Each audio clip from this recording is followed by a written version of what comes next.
Good evening. My name is Chase Robinson. I'm the interim president of the Graduate Center of the City University of New York, and it is a great pleasure to welcome you to tonight's event, the third in the series Music in 21st Century Society, the Lloyd Old and Constance Old Lectures, featuring one Philip Glass and Claire Chase. As many of you will know, the Graduate Center is a school of arts and sciences. It's a center for applied and theoretical research, and it's a platform for performance, conversation, and public debate. As a community of students and scholars committed to the unconventional idea that learning is a public good, we regularly offer public programs featuring eminent thinkers, cultural leaders, and distinguished performers and artists addressing many of today's most pressing issues. To that end, we're presenting this year Cultural Capital, the Promise and Price of New York's Creative Economy, an entire year of institution-wide public programming devoted to the city's creative and knowledge-based industries. And as part of our focus on the creative economy, we're delighted to bring you this year's Music in 21st Century Society lecture, The Creative Pulse, featuring Philip Glass in conversation with Claire Chase. This quite extraordinary lecture series is produced annually by the Graduate Center's Barry S. Brooks Center for Music Research and Documentation, which is so capably led by Barbara Dodds-McKenzie. And Barbara will say a few words and then introduce our speaker.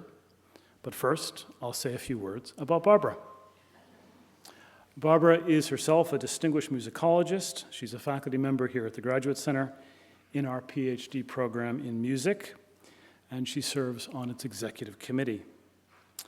In addition to directing the Barry S. Brooks Center for Music Research and Documentation, she is editor-in-chief of the Répertoire International de Littérature Musicale, which publishes a comprehensive international bibliography of scholarly and other significant writings on music.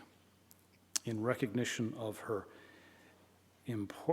great significance as a scholar, she was elected president of the International Association of Music Libraries, Archives, and Documentation Centers just recently for a 3-year term. So please help me in welcoming Barbara Dodds-McKenzie.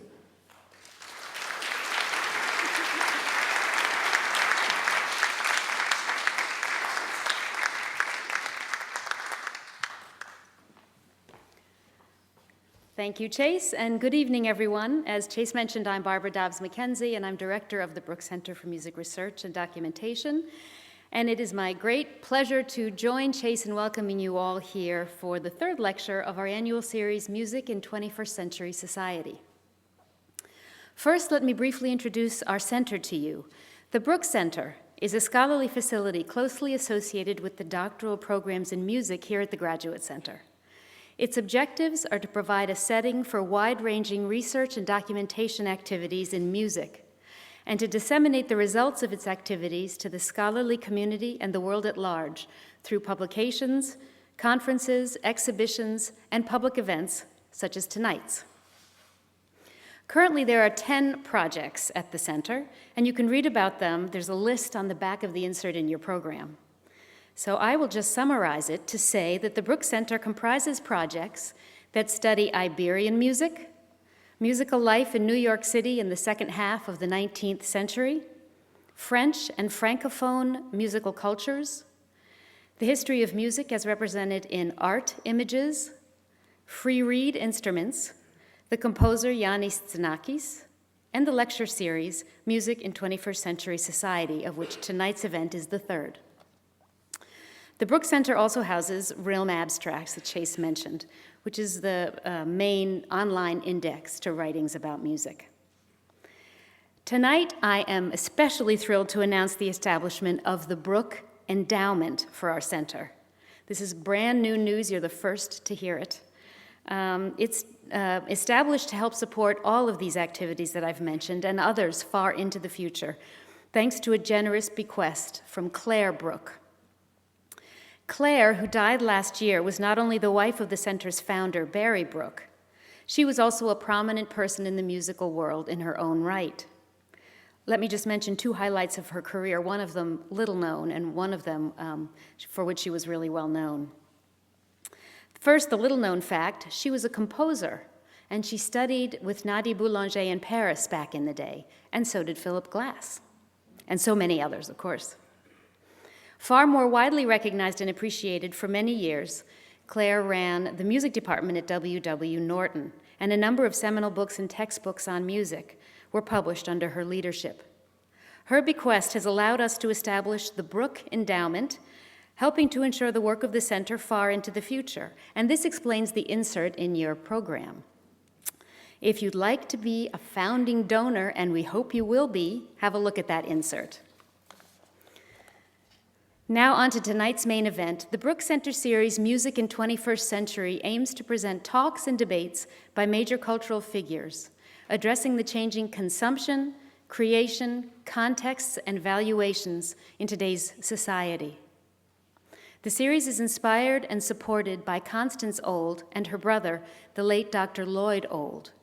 For years, the Olds shared a passion and curiosity about the role of music in contemporary society, and this series is an outgrowth of that interest.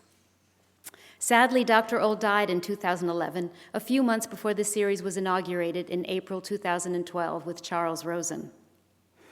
The second lecture took place last spring with the eminent music writer and critic Paul Griffiths. And tonight, the third in the series presents the incomparable Philip Glass in conversation with another remarkable musician, Claire Chase. I would like to thank our wonderful donor, Constance Old, who is here tonight and who makes this series possible. Please join me in thanking her for bringing this evening to us all.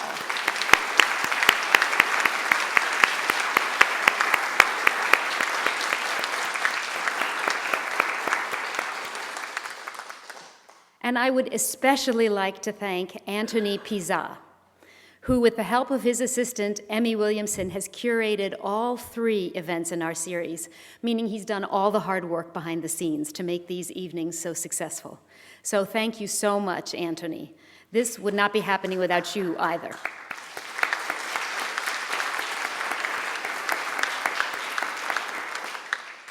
And finally, we're very grateful for the help and support of the Public Programs Office and the excellent music department here at the Graduate Center, our partners in bringing this evening to you.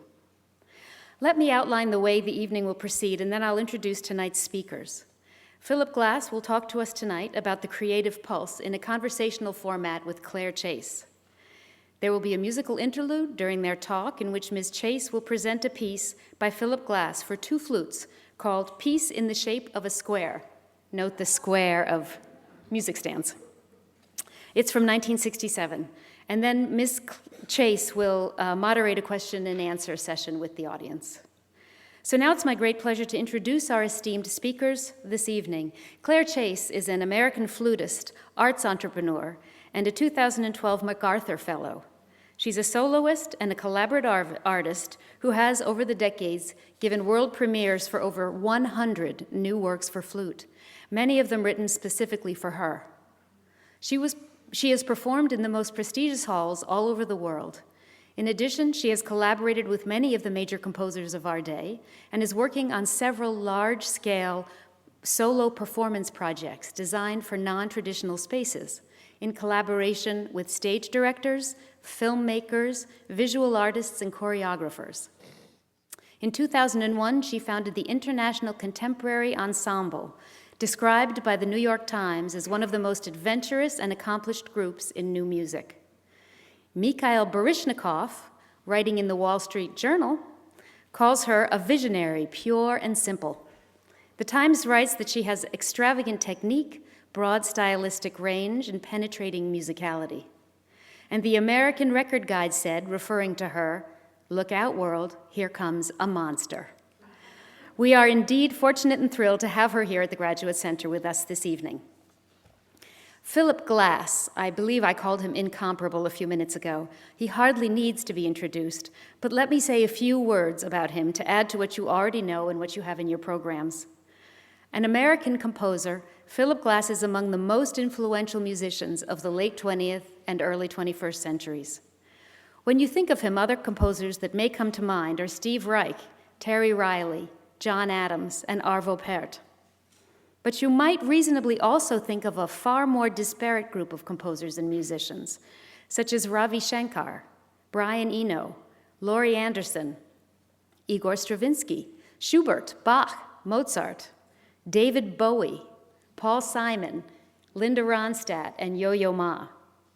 Philip Glass crosses a lot of boundaries, and not only musical ones. He also has collaborated with Twyla Tharp, Allen Ginsberg, Woody Allen, Chuck Close, and many others. He defines the term prolific, writing in the past 25 years some 20 operas, 10 symphonies, many concertos for piano, violin, timpani, saxophone quartet, film scores, of which three have been nominated for Academy Awards, string quartets, works for solo piano and organ, and much more. Here's an interesting fact I read about him just today. He grew up in Baltimore, and his father owned a record shop. See, I thought it was interesting too. And as I understand it, much of his early recording collection came out of the records that his father couldn't sell. And that was a lot of modern music and a lot of war horses of Western classical music. So you can imagine all of that in his ears as a young man and how influential that's been. I met Philip Glass at an event at the Armory a few years ago and told him about our lecture series, and he and his manager were immediately interested and responsive, and here he is tonight. His talk that night was fascinating, and I'm sure it will be again tonight. He's an extraordinary, creative, and innovative person, and we are delighted to welcome him to the stage. Philip Glass and Claire Chase.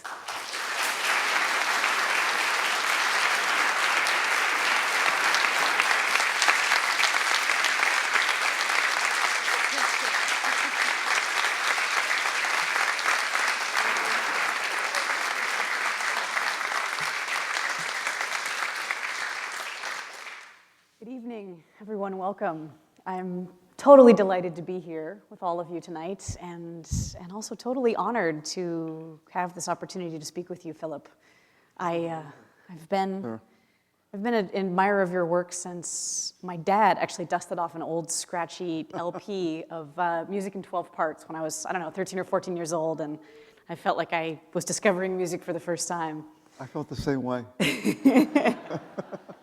So, as a fellow flute player, I have to open with a shamelessly flute-centric question first. That I don't know if anybody else will find this interesting, but this is something that I've been dying to ask you forever. So, as I understand it, in the Glass household, you were each allowed to play one instrument. That's right. Right? And even though you had a kind of under-the-radar romance with the piano, the flute was your That's right. That's the chosen one I instrument, chose. right? So, what was it about this piece of scrap metal? I heard a fellow student, must have been 7 or 8, I was 6 or 7. 7, I was 7. He was a little older than me. He played the flute. And it was someone I met in school. And I thought it was the most beautiful thing I'd ever heard. And that's what I wanted to do. Now, in our family, you were only allowed one instrument. We didn't, my mother was a school teacher, my father had a little music shop, but there wasn't money for a lot of lessons, but we were allowed one lesson. But I took the piano. I stole my brother's piano lessons. I would sit in the room when his teacher came, and when the teacher left, I would go and play the lesson. He would chase me around the room, and I wasn't supposed to do that, but I ended up playing the piano. And you were pretty prodigious as a kid, right? I mean, you ended up going to college early to study philosophy and math. I grew up in Baltimore at a time when Baltimore was not a cultural center the way it seems to be now. Baltimore was really a blue-collar town, the first northern city that had enough factories and things to attract a fairly large population. There was a good conservatory there, the Peabody. There was a couple art museums. There was a good symphony. There were some art schools. But it was, if you really wanted, let's say you wanted to see a movie with subtitles, you had to go to Washington. Actually, if you wanted to go to a Chinese restaurant, you had to go to Washington. That's what Baltimore was when I grew up there. So now the young people, younger than you, they have a great romance with Baltimore now, and I find it interesting, but I didn't share it with them. So my dream was, how do I get out of Baltimore? And I managed to get out. I figured out a way of getting out. So I did. I was gone by the time I was 15. And you were in Chicago initially, right? I went to Chicago, which was a big improvement. Thank you. As a former Chicagoan, I appreciate the compliment. It was a wonderful place for music. Fritz Reiner was the conductor of the Chicago Symphony at the time. He played lots of modern music. And in those days, I remember modern music would have been Bartók. Imagine that. 1952. Wow. And he introduced these modern pieces there. So, but then I actually knew I was heading for New York, and I kind of made a detour because I had a way to get to Chicago. I didn't have a way to get to New York until I was about 18 or 19. And when you were studying at the U of C, you were studying mainly math and philosophy, right? And playing music on the side? I wasn't very good at that, actually. What I was also doing, they didn't have much, at that time, there was not a music department to speak of. There was some musicology that was taught there. But the composers like Easley Blackwood, who came later, was not there at the time. He was a former student of Nadia Boulanger, by the way. Right. So we ended up sharing a teacher. But so to study music, I had to go to the library and take scores out. I just did it on my own until I wasn't getting, I've had to get through Chicago first. By the time I got through Chicago, I was ready to go to New York. And what was, you were like 15 to 18 years old. What was the music that you were obsessed with at the time? And what was... Well, I thought modern music was Schoenberg. I thought modern music was actually written 50 years before. I thought, like everybody else, for the matter of fact, right. I thought modern music was Schoenberg and Webern and maybe Perez and Charles Ives was a little earlier even. I studied that music, and it wasn't that hard to understand the music. It was hard to make it sound good. If I wasn't skillful at that. I wasn't skillful at it very much at that time. By the time I got to New York, I was kind of over the European music. And I got interested in the jazz music. It was flourishing in New York at the time, right on the 5 spot. It's not too far from where I live now, on the Bowery and St. Mark's Place. You could hear Ornette Coleman and Thelonious Monk play every night. Amazing. I mean, it was amazing. You could go hear John Coltrane down at the Village Band. You could hear everything. It was all here. Well, and you've talked with Coleman about possibly doing a collaboration someday, right? Anybody that would talk to me. And I never became a jazz composer, and I never felt I had the special skills that a jazz composer would need. So I didn't even flirt with it, but I loved it, so I listened to it. And what I worked on writing music, which I got to be eventually. I was able to do that, but I knew that I wasn't going to. Then when I first came to New York, I called up Lenny Tristano. I had his phone number somehow. I wanted to study. I mean, I really knew about that music, and I knew partly from Chicago. That was another big hub for new music, for new jazz music. Right. And if there was a piece of music from the repertory, from the classical repertory, Western tradition, that was deeply influential for you during that period, what was it? I fell in with a bunch of other geeky kids like me, and we were very involved with Mahler and Bruckner. No one else knew what it was. We did. Good adolescent strike music. It took hours of time. And we studied the Furtwängler's recordings and all kinds of things. We were very interested in this. But in terms of that, I really got interested in the roots of music with Bach, also with Boulanger. Yeah. And you've said that Boulanger was your musical mother, and that Ravi Shankar, became your musical father, and that they somehow conspired spiritually to make the love child that is Philip Glass. Do you? Well, I don't know if they would have admitted that. They did know each other, but they were very different. At one point, I felt that I had two angels on my shoulder, one on my right and one on my left, one who taught through fear and one through love. Let me guess. You don't have to guess very much about that. In the end, it amounted to the same thing. It didn't really matter. But they were both fierce teachers. And I was actually Rabbi Shankar's assistant. When I say study with him, he was a compulsive teacher, so anyone who was around him studied with him. He was constantly pulling musical tricks on you and playing the rhythms, and you had to play it back, and you talk to him, and he was constantly doing that. So I ended up writing music with him, and he became a real teacher for me, though technically I was paid to work with him. Mm-hmm.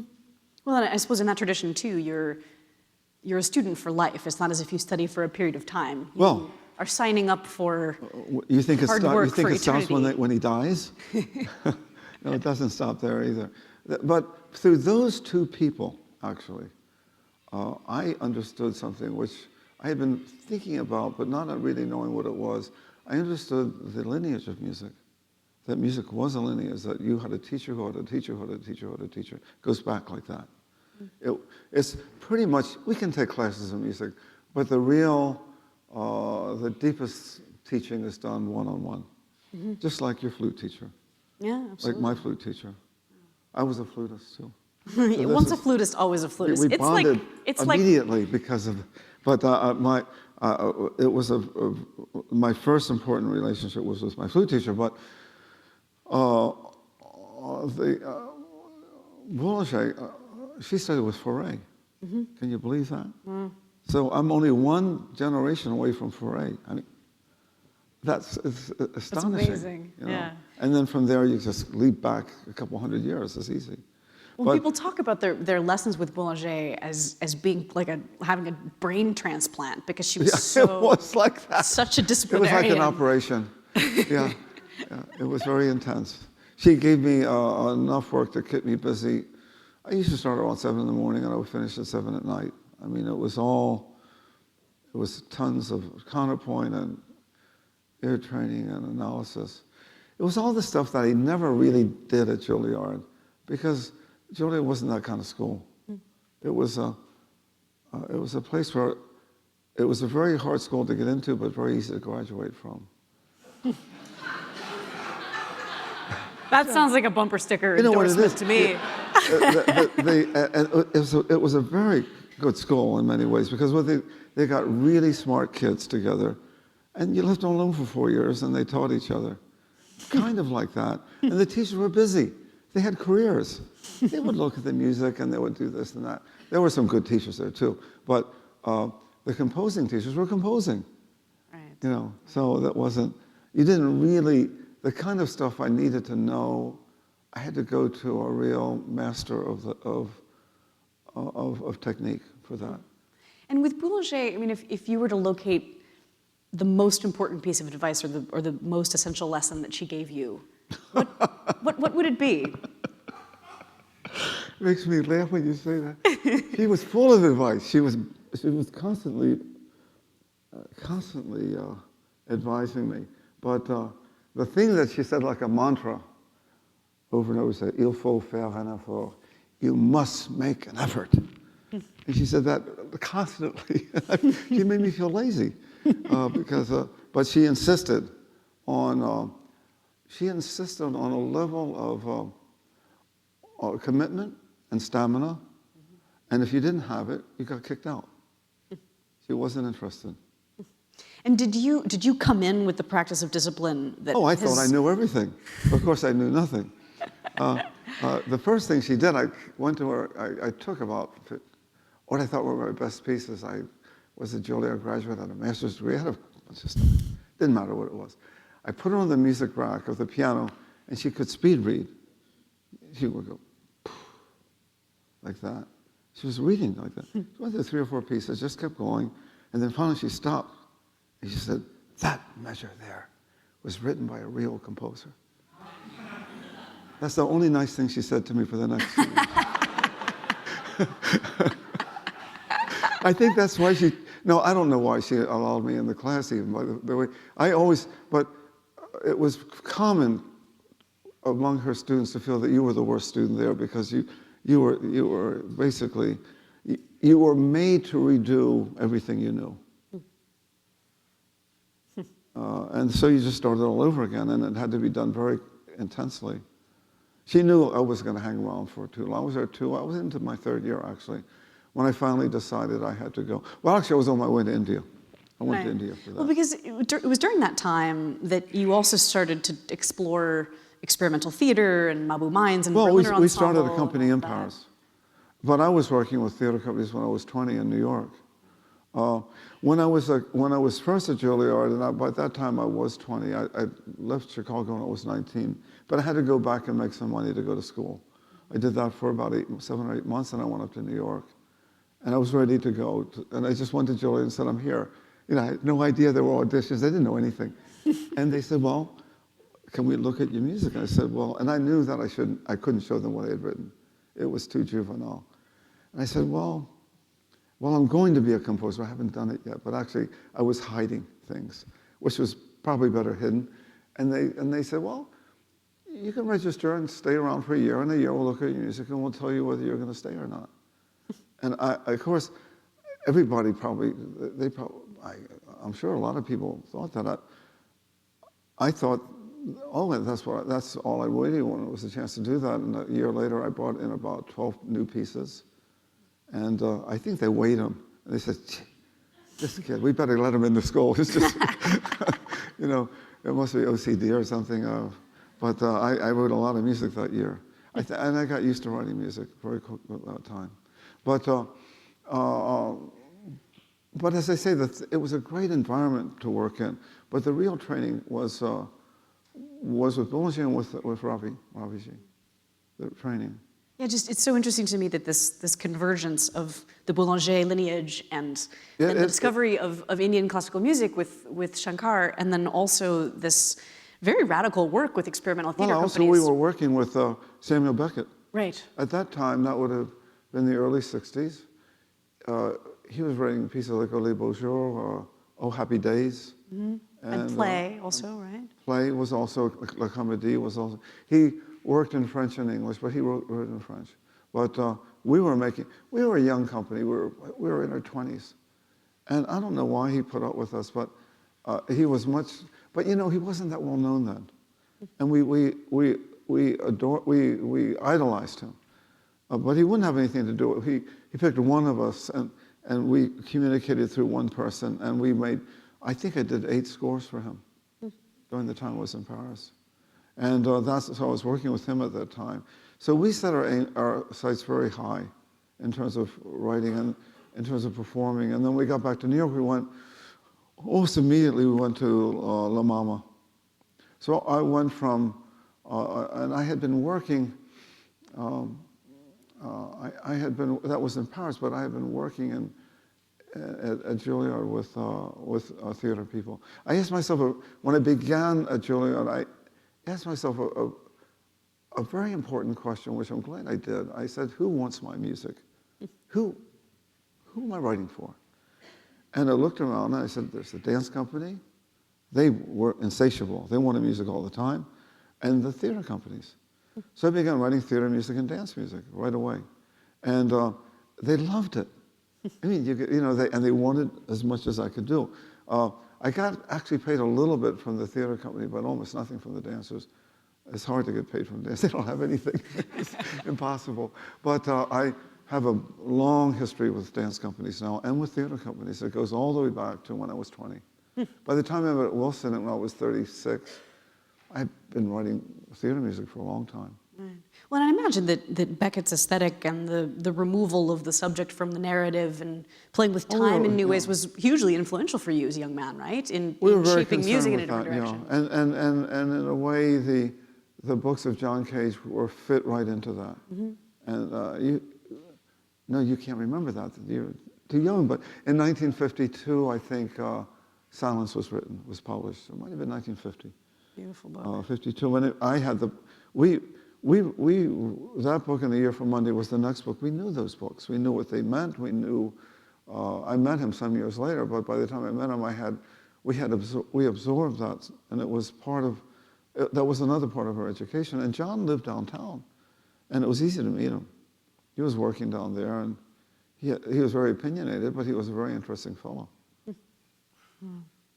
And you said that early in your in your life, maybe even as early as your adolescence, you were asking yourself this question, where does music come from? Which You know about that. It strikes me as similar to what you just said, who's going to listen to my music? Who am I writing for? Well, I got into very basic questions. No, but it's an important question, and it's astonishing the number of musicians who don't ask themselves these questions. But your answer to these larger philosophical questions about the function of music have changed a lot over the course of your life. And It did, but they all involved my writing music. right. In other words, the reason I began writing music was I thought, well, that would be one way to find out where music came from. It seems like a good idea. I mean, if you wanted to know where milk came from, you'd hang out with the cows, right? So it was a little bit like that, except the connection was a little more obscure. So I began writing music, and I never found the answer from that. That was the wrong. I realized maybe 20 years later, I was asking the wrong question. And so then I began thinking, well, what is music? That's a different question. Mm-hmm. And then I got into the usual answer, was that it's a form of language. And then from my point of view, it would have been the most sophisticated language that, and we share it. It's not unique to humans, that animals have it, mm-hmm. and fish have it. Some fish have it. Some sea animals have it. These questions have been going on for a good 60 years. So I don't know if I've gotten anywhere with it. Well, more recently, you said that music, I thought this was so beautiful, that music is a place. Well, I was in a talk going like this, but it was a younger group of people, from what I can tell, that I expected to see a much more What are you saying about them? Well, I don't know. They're about my age. No, you're younger. It's okay. But I was talking to a group of, I never taught in a school, but when I played in a school, I was asked to teach, to speak, like we're doing now. And someone said, Mr. Says, we've gotten to this question, what is music? And I said, well, I went through where it comes from. And then I said, and it's very spontaneous, I said, actually music is a place. It's as real as Chicago or St. Louis. It's a completely real place. And a musician lives his life with one foot in this world and one foot in the other world. Would you agree with that? I think it's a beautiful, beautiful way of describing something that is essentially indescribable. It has the feeling, to those of us who don't even make the journey, who live in that way, once you see it that way, it tells you a lot. Now, I've been pursuing this idea a little bit. Place and space are almost the same word, right? Now, it occurs to me that is place a special case of space?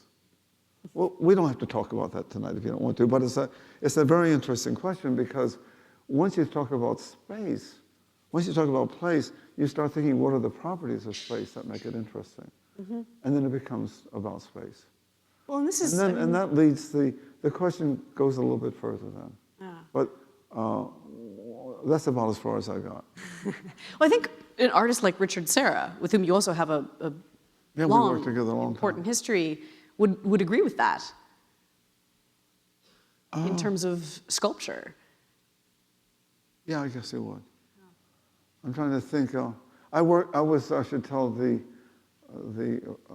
audience, I didn't make a living at music until I was 41, so I had day jobs.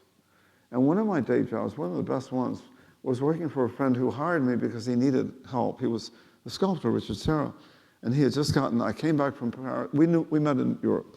He got back here before me, and I came back, and the first couple of years I was moving furniture was with his truck. He didn't need the truck anymore because he was at the Leo Castelli Gallery. Mm-hmm. And then he called me one day to say, look, I need some help. Can you come down and work for me? By that time, I had moved on to other kind of work. And I said, Richard, I make $200 a week now. I don't think you can afford me. This was, it was 1972. And that was a lot of money then. But he ponied up, right? Oh, he said, no problem. And he said, no, I had to put up a show for Leo. And what had happened, you see, in exchange for the truck, I was starting to help him in the evenings move things around. So he got used to having me around the studio.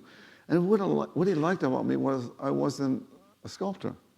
So I looked at all this. I love what he did, but I had no interest in stealing his ideas. I mean, I wouldn't have known what to do with them. I was completely innocent of any ambition in the world of the plastic arts, so that he felt very comfortable with me. I think I was his probably favorite, at least until then, his favorite for a while, his favorite assistant.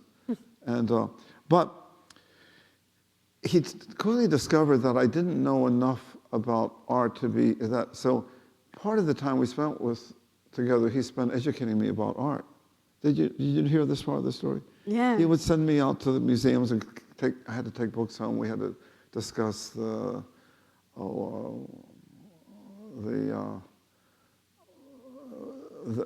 frame of a painting or the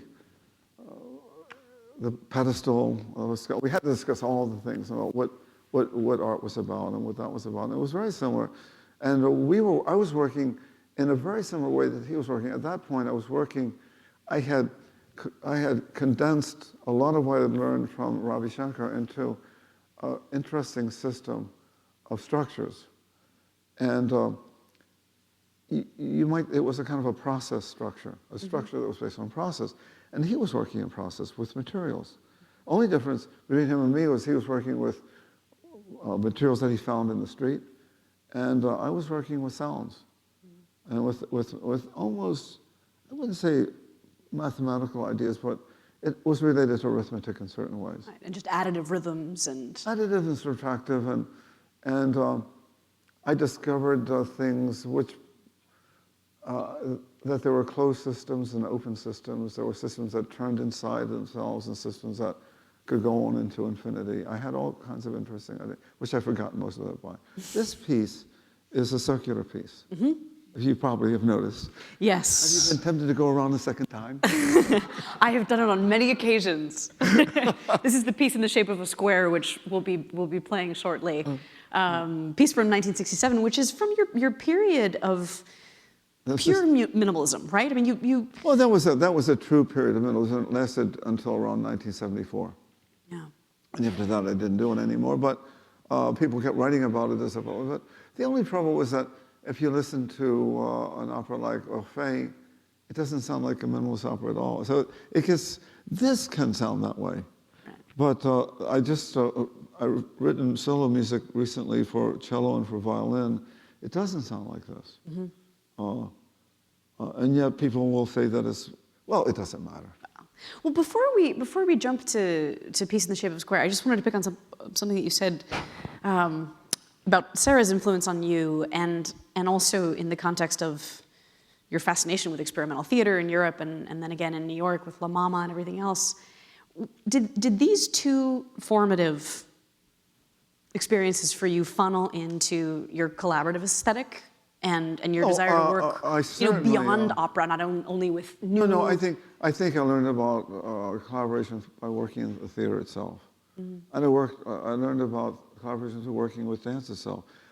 That didn't come up with Ravi, or it didn't come up with Ravi or with Nadia Boulanger. It wouldn't have come up. We were really, basically what she was doing, if I had gone to study carpentry, she would have been giving me tools. I would have left there with a shiny saw and a beautiful hammer, and the tools would have been perfect. And what she gave you was tools. The material of music that was my problem. Her problem was to give me the right tools, and that's what she focused on. And I can say that is truly what it was. With Ravi, it was somewhat different because, first of all, he had to introduce the whole idea of the structure of Indian music to me, which I didn't know about.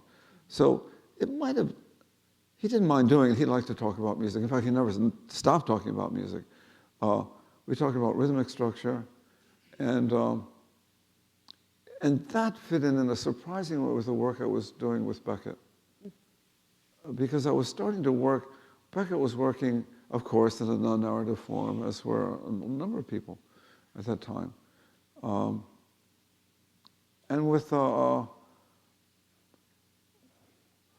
when I was working with the structure of Indian music, it's very much like a Jasper Johns painting, where the frame of the painting is hard. It can't find the frame because the painting is, the outside and the inside of the painting are the same.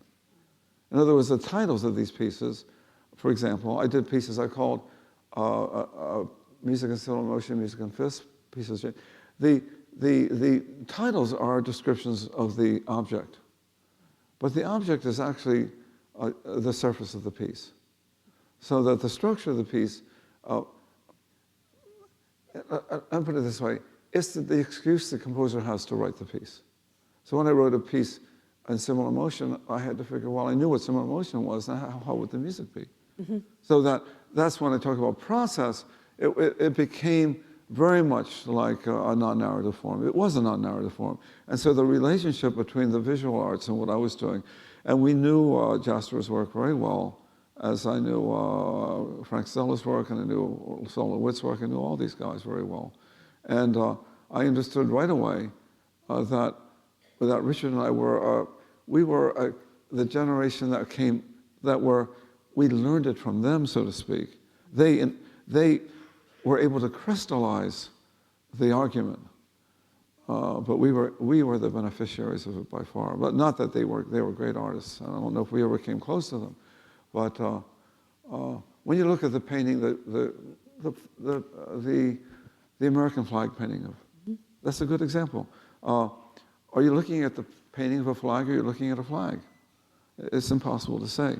In the same way that by doing it this way, the structure of the piece became the content of the piece. You know, we talk about form and content. Mm-hmm. This is a way of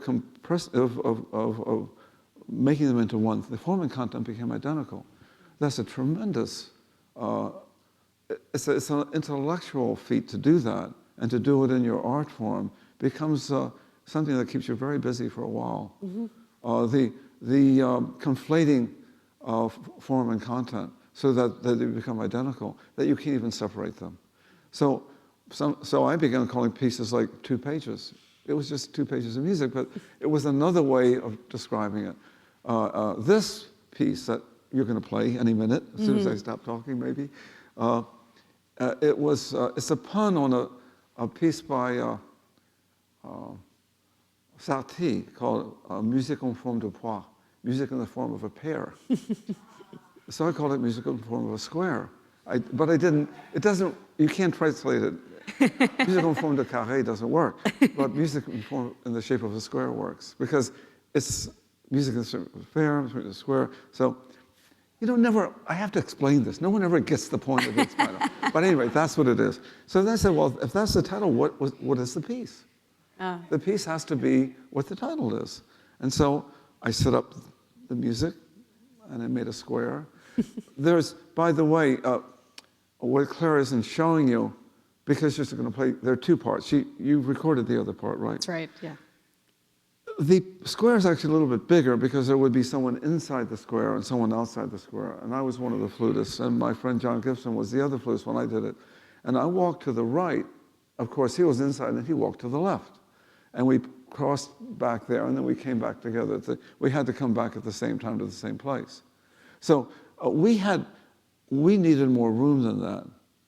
Well, this is the Do you do a larger solipsistic version of it. And the good news and the bad news is that the recorded flute part, which is me, is rhythmically perfect. That's the good news, and that's also the bad news, because that's right. There's a human being that has to interact with that. It's slightly more of a high wire act than if there's 2 human beings, but it's great fun.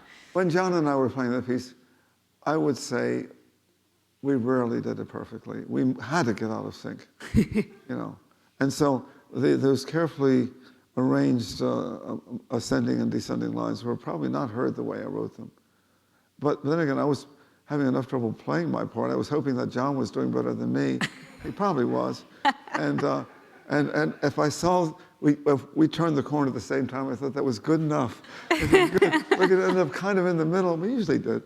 Well, speaking of visual artists, I mean, the piece was performed in a gallery, right, or at Anthology Film Archives, or one of those. It was at the Anthology Archives that Jonas Mekas had. It was a film place. Right. And I met Jonas when I first came to New York at a party, and he's a very nice man. He's still around. He's in his 90s now.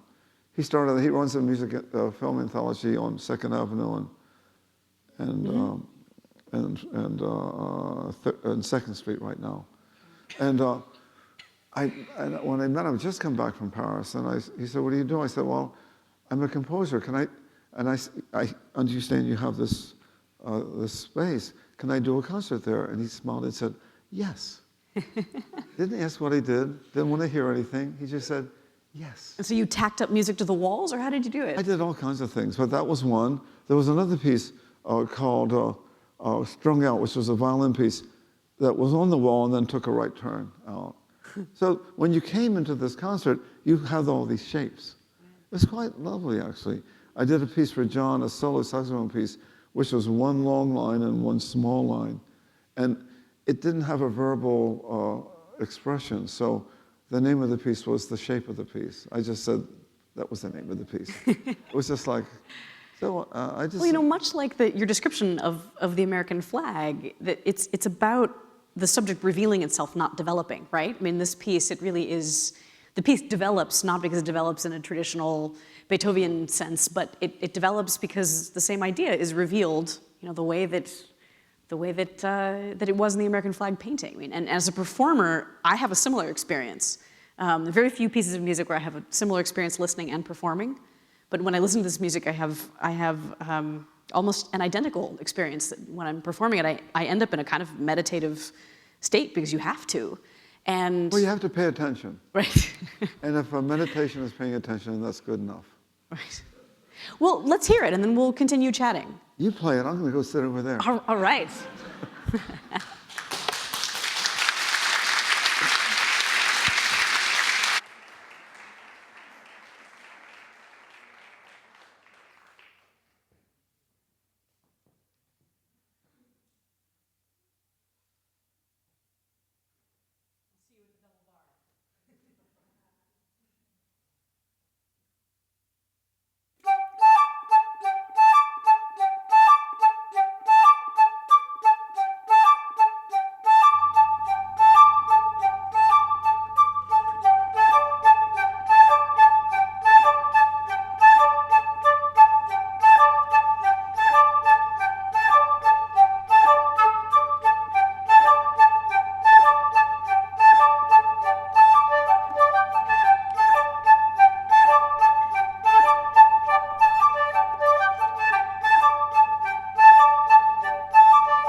How do you do that?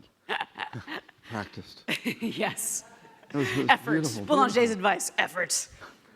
beautiful playing. Well, Thank you. it's a wonderful piece, and it's terrifying to play, but it's also a total gas to play. It's like trying to climb a wall without anything to hang on to. Yeah, absolutely. Kind of. Well, before we open this up, I know that folks are probably dying to ask questions, but I have a couple other things I'm also dying to ask you while I still have your undivided attention. Okay. So, on the subject of collaboration, which obviously is a huge part of your output, it's interesting to me that we have all kinds of ways of teaching all kinds of complex things. And we can teach counterpoint, we can teach somebody how to play a violin, we can teach just about anything. We have not figured out how to teach collaboration, and yet I think that we all agree that collaboration and the dissolution of lines between disciplines is very much where art and performance is going in the latter half of the 20th century, first part of the 21st century, right? But we don't really have a pedagogy, we don't have a practice for talking about it and what makes it work. And as somebody who has had collaboration at the absolute core of everything you've done, and I wonder if there is, not that I'm looking for an easy answer, but I wonder if there are some Let me tell you a couple key things that make a collaboration really excellent. When I was working for Richard, at one point I was there with him for 3 years. I was writing music at the same time. And not exactly at the same time, but after working with him, I would write music, and I was touring, I was doing all that. And one day I said, Richard, I can't draw at all. I can't even draw a cat or a tree. And he said, I can teach you to draw. I said, really? How would you do that? He said, well, I'll teach you to see, and then you would know how to draw. I said, oh, it was like a revelation. I thought immediately then that painting is about seeing, dancing is about moving, poetry is about speaking, music is about listening. What I would tell, when I tell the first lesson in music and the last lesson is to listen. When we play, as a performer, that's why I think composers should be performers. When we perform, then we have to listen in a special way. And it's through the activity of listening that we begin to understand it. Now, okay, so that's one part of it. So when you do that, when you're working that way, and let's say you're working with Bob Wilson, he'll do designs and staging. Cindy Charles will do she'll do the movement. Bob will also do besides do so that there's text. Text was done by Christopher Knowles and other people. So that comes down to text, movement, music, and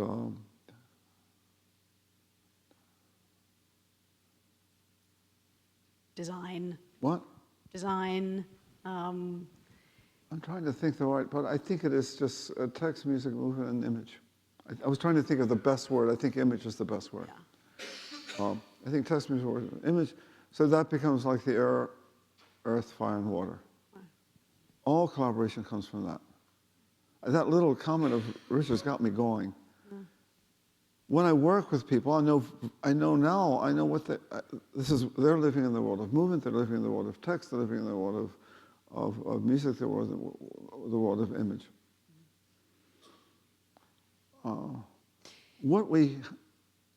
What we have to do, and the only way that it works, is that the collaborators trust each other. Trust becomes I think the core of the relationship. As soon as someone, in a real collaboration, you don't tell the other person what to do. Basically, if you leave them alone, they'll do their best work. Well, and also, don't you think it's true that beginning with everybody in the same room, hopefully, beginning from the beginning of it's hard to of do an that idea, in some. Yes. not the way that opera houses work, not the way that with traditional theaters we work. can do it with dance and theater. We can do it.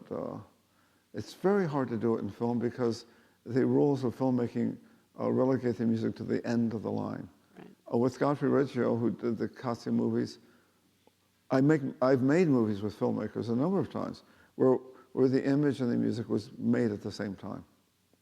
In fact, sometimes the music preceded the image. A film called Poakatsi was filmed in the opening scene in the gold mines, open pit gold mines in Brazil. And I had gotten some images that Cousteau had made a film about that place. And I looked at it and I wrote a 10-minute piece. And I went down and we had the cinematographer listen to the music while he was filming. And then the guys in the mines, they wanted to know what we were doing. And I could speak some Portuguese. I had gone there for a while. I said, "Okay, você fazer aqui? What are you doing here?" I said, "Nós vamos a música por aqui. We're making the music for here." And they say, "Pode ouvir? Can I hear it?" I said, "Sí." And I put it on their heads. And the guys in the movie, not all of them, but some of them, actually listened to the music. Amazing. So I wanted to shift it completely around, to let the music be, because I felt the music had a particular, especially in film, and that's true in often a lot of collaborative things, the music can articulate the structure in time better than anything else can. That's one thing. The other thing, offer an experiment. We've all done this where there's a movie on and you play different music to the movie. You notice how the movie changes. Well, try to reverse that. Try to listen to the same music. Try to keep the music the same and change the same images. Change the images you're looking at. The music doesn't change. Doesn't change. So that tells us something. It tells us that the modality of perception has more to do with the music than with the image. Astonishing idea in Hollywood. They simply don't believe it's true, but they know it's true. But scientifically, it's not an astonishing idea at all because, of course, we hear so many times faster than we perceive through our other senses, through smell, through touch, through sight. We think of, especially our culture, as this very fast visual culture. Okay. But we're hearing and we're absorbing sound and understanding the world through those synapses at a rate that makes sight and smell and touch and the other senses total slowpokes. And what you're saying actually would guide us in the collaboration. For example, if I'm doing a dance piece, the first thing I do is I want to see the company. Are they big? Are they small? What kind of shoes are they wearing? That tells me a lot. I want to see the costume designer. I want to see the lights. If I'm working on a play, I go to the costume fittings. I go to everything. If with a movie, I almost always am on the set at one point. Now that's very few composers actually do that.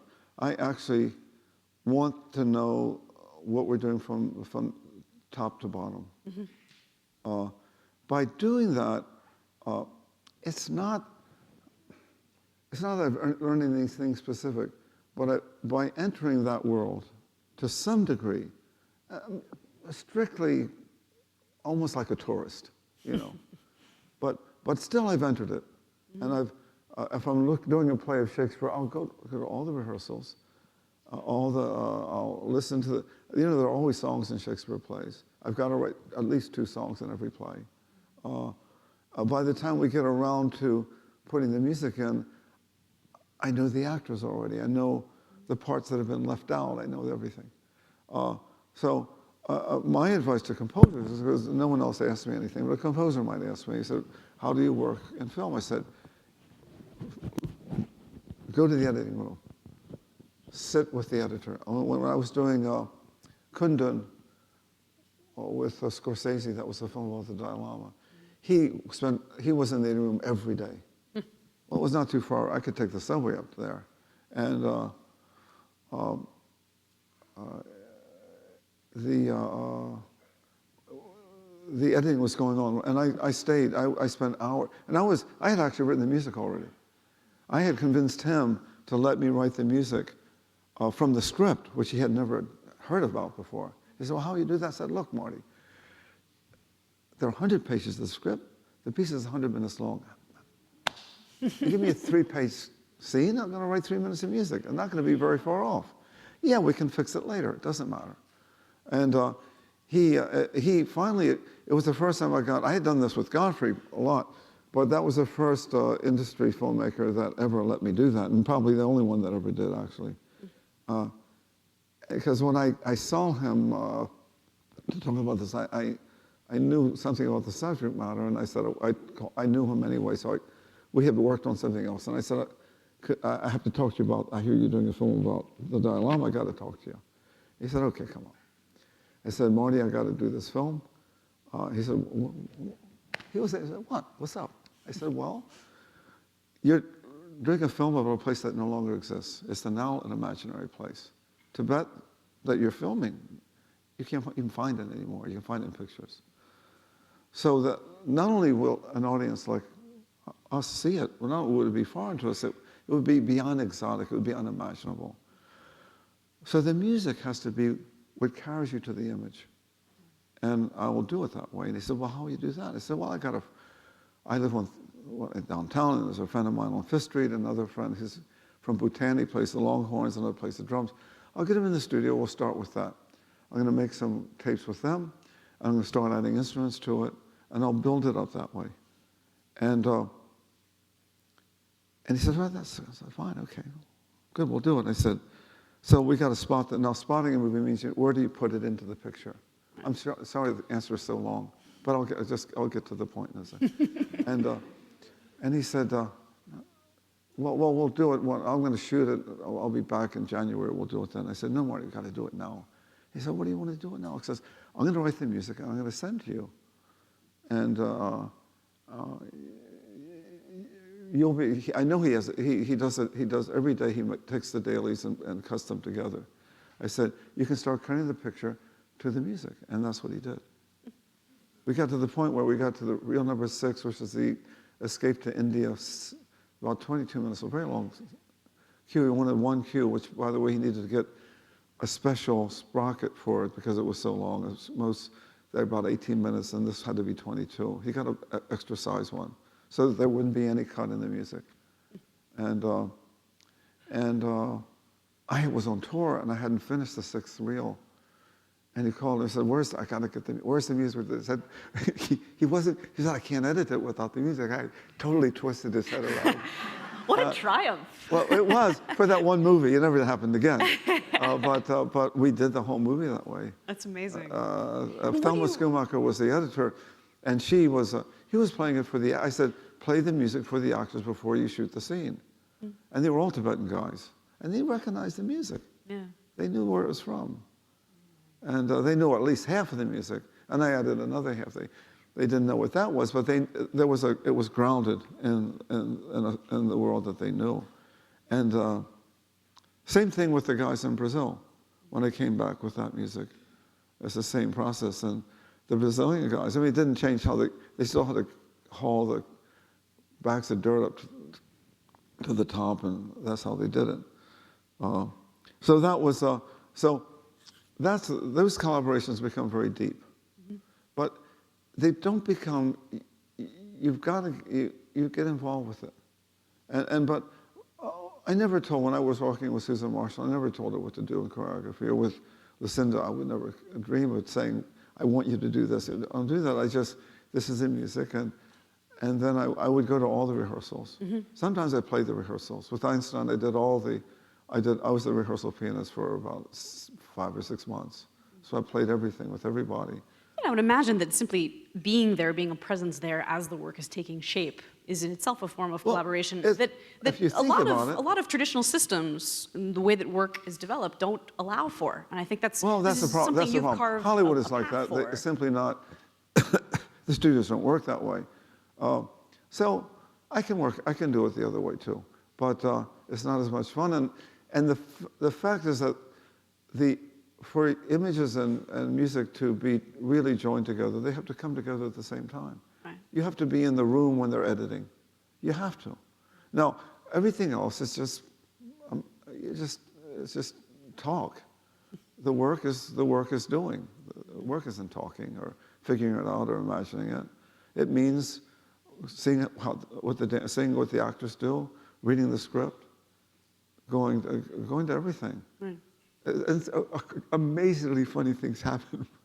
But there are a lot of funny stories. But let's go on. What was the other question? I think we should open this up for questions from our young public. Yes.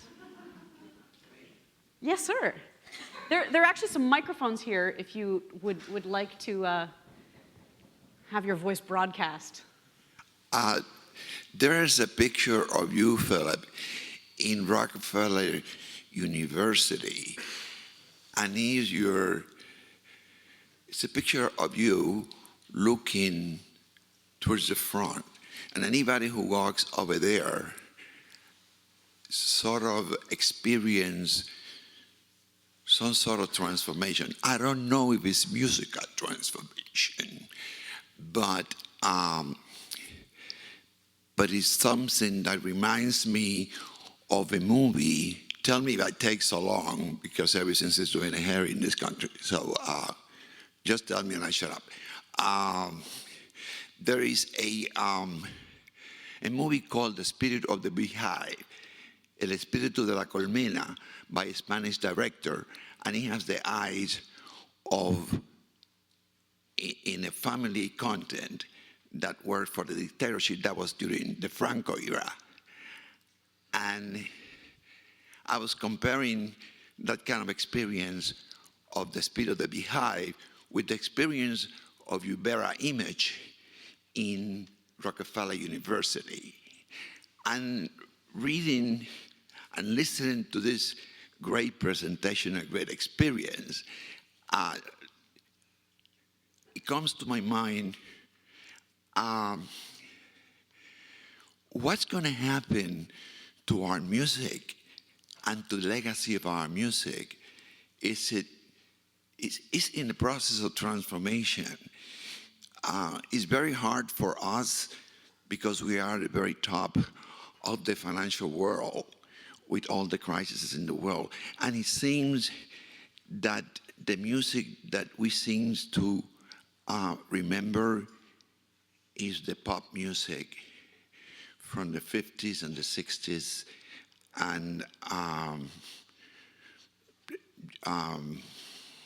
deep-bearing artists, Hendrix, very political, connected.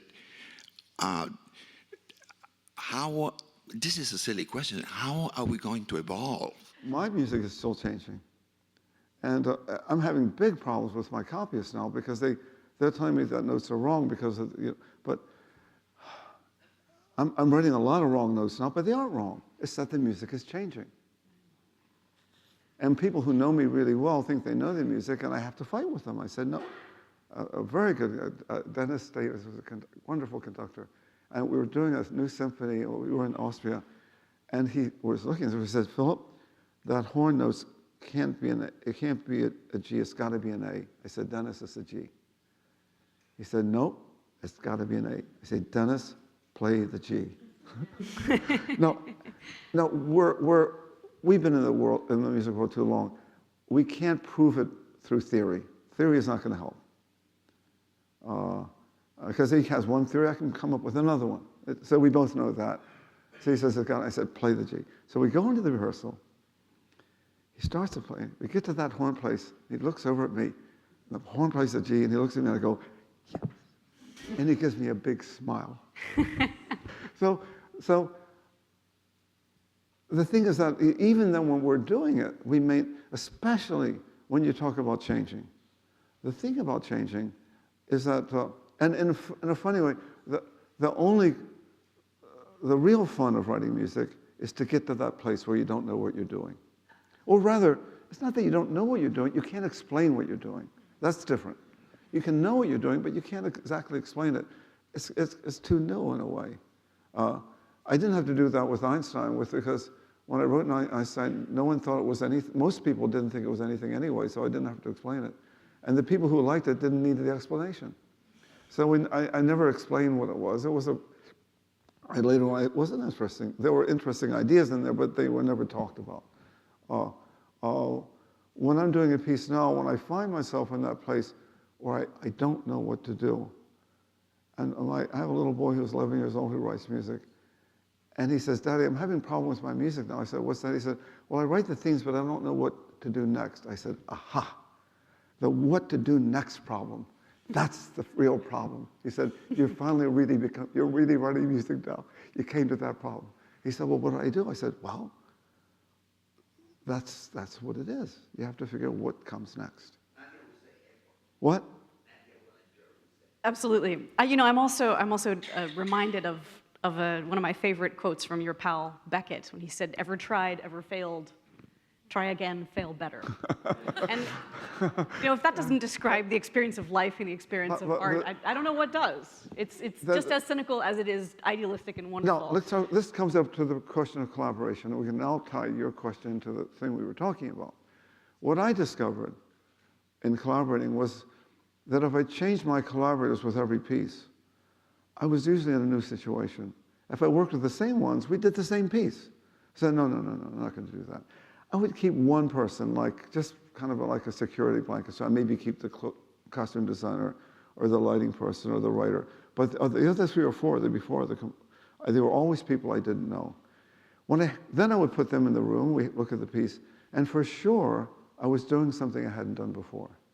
Now, in other words, collaboration becomes an engine of change.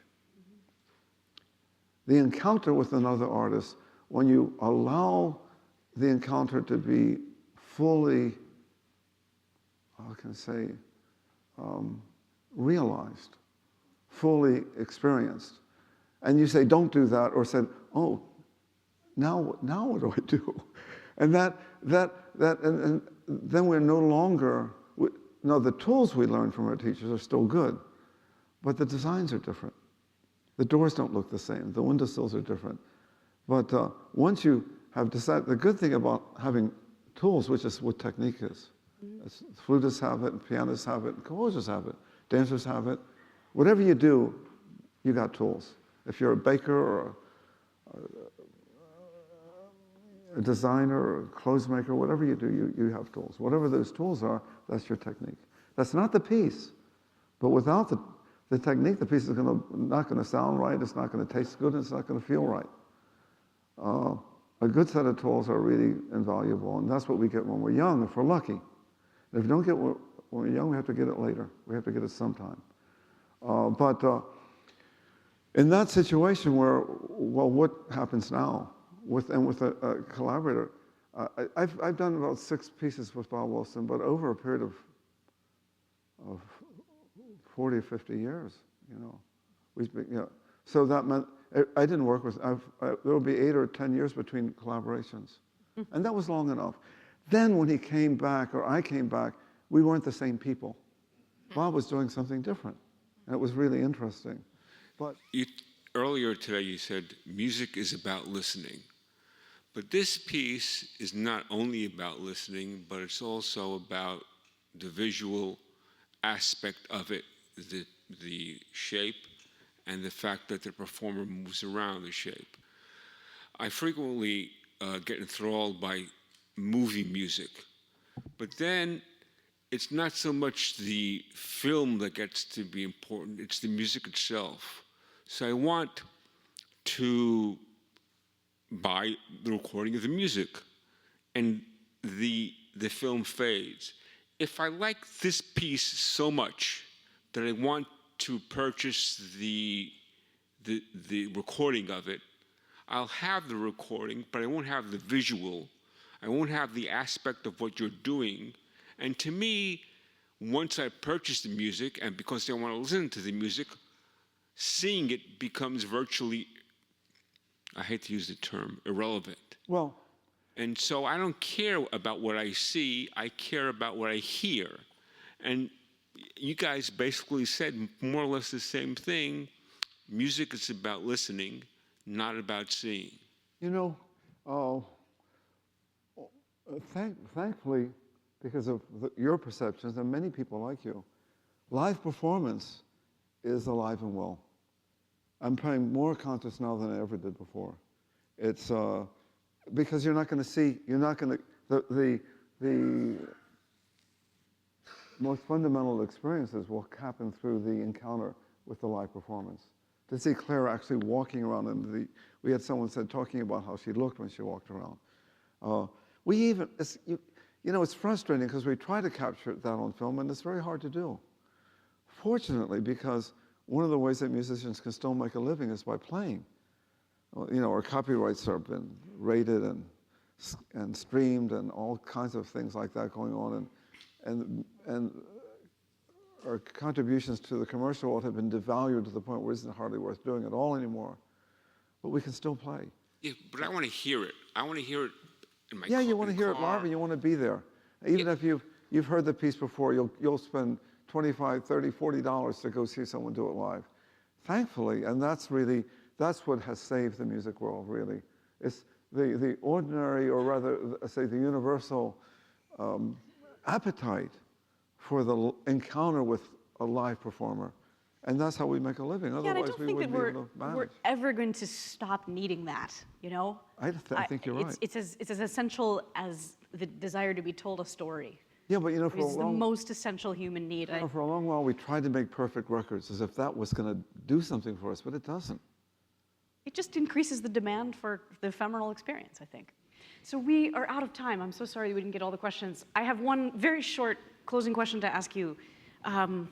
What is it that most excites you about music, about the future of music? If there's one kernel, one thing that gives you great idealism, what is it? One of the things that we see right now is there's all the technology and there's all the non-technology. The technology isn't very much in your performance because, you make the flute sound bigger, but if we were in a smaller room, we wouldn't need it. What's interesting to me is that we're at an interesting place where we're going to have to understand technology in a different way. It's not going to just be about making things loud or making things quicker or making things running, but it's about the way we think. This is a much longer answer, but when I began working with Indian music, I was beginning to work with a binary language. I didn't discover a binary language in the Western world for another 30 years. That's a binary language, everything you're playing. You know that from playing it. Binary language is ones and zeros. On that note, thank you all so very much. Thank you for